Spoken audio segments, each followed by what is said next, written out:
Hey, welcome back to the greenhouse build. In an earlier video a while back, I showed some anchors that I got at a liquidation sale at a farm place in Indiana. And I got these things specifically for this because we get so much wind up here on the hill. I'm going to show you what I came up with to hopefully try to get them in the ground. I'm not positive. I think these are mobile home anchors. I got some similar to this when we built my mother-in-law's tiny house down there. And when I saw those at the liquidation sale, I knew immediately what I was going to use them for and what I needed them for. My next thought was, how am I going to get these things in the ground? And I'll show you what I came up with. I told my friend Jack, who can come up with pretty much anything, what I needed. I told him my idea, and he found all this stuff at work that I needed, and that fits right in that top channel on that anchor. And we're going to see if I can get this thing to drive it in the ground. I'm telling you, it is windy up here.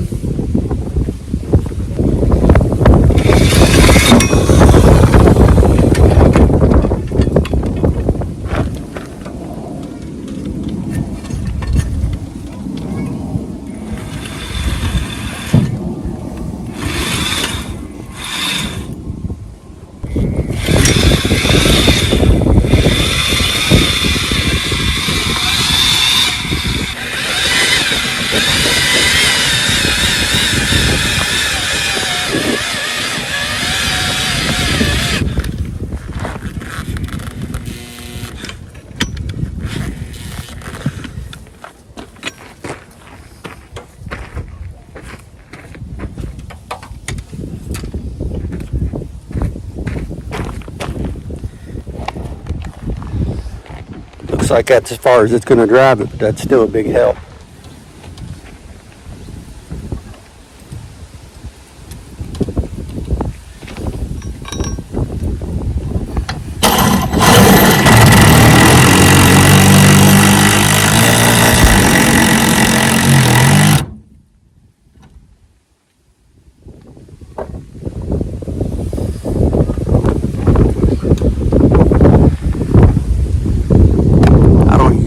Awesome much, so overused, just my opinion.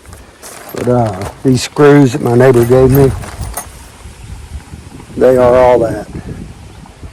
They come in where he works.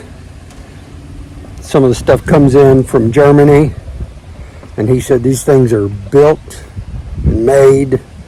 If they break off, well, he just says they won't break. They usually have to cut them off, but when he gets them out, he brings them home, and he gave these to me last weekend. Impressive. I like how beefy they are. Big head on it. So I got two of the anchors in, and I'm happy with the way that little tool turned out. It's pretty cool.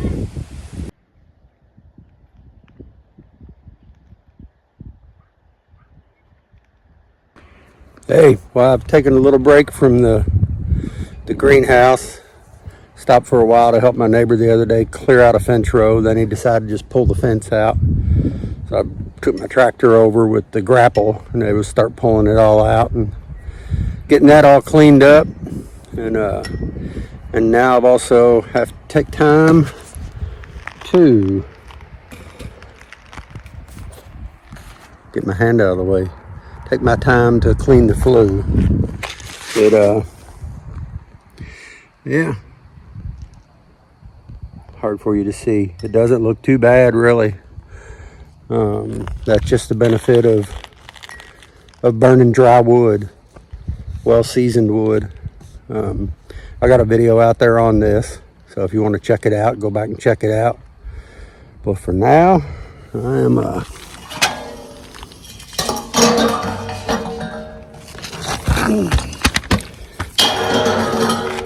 Getting ready to take my brush. I run it through the flue. Okay, right now, this is my second rod, so that's my 6 foot. Now I'm going to my third, which will be 9 feet. Oh, you can't see Kim down there.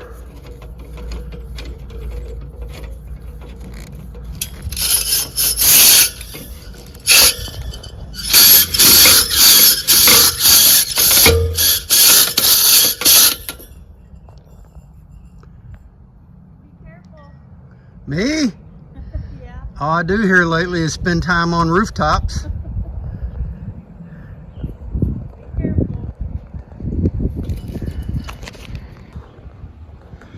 Okay, right here we're at 15 feet, and we're at the stove. So it's about 13 feet from the top of this to the top of our stove. Here's some creosote, loose stuff laying around. Quite a bit right there. Actually, I think that one right there has been building up for a few years. Comes off pretty easy. And down here I got one crooked spot because we're on the ridge, the peak of the roof. So when he put the flue in, he had to come up, then go at an angle, and then come back up again. So I only have really one rough spot, and it's really not that bad. But if you do this and you're using this rod and brush like this, remember, if you're turning it all, turn clockwise, or you will unscrew your rod and have your brush stuck in your flue. There's also an eyelet on the other side of the brush, and you can actually tie a line to it with a weight on it and drop it down through your stove. So if anything happens, that you can get that back out. You can also do it 2 ways. You can do this and bring it all the way up and have somebody down there pulling it down. But doing that with the door open down there, they're gonna have quite a mess. This is a lot easier way. But yeah, just remember which way you turn that rod. Back to work. Hey, Ellie. Ellie Mae, you want to say hello? What you smell? What is it? What is it?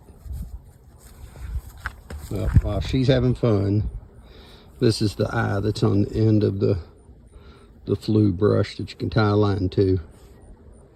Like I said, you don't want to be on the bottom end of the cleaning with that door open. Pretty messy. Okay, that's all back together and ready for another season. I'm up here. Give you a view of the greenhouse from the rooftop.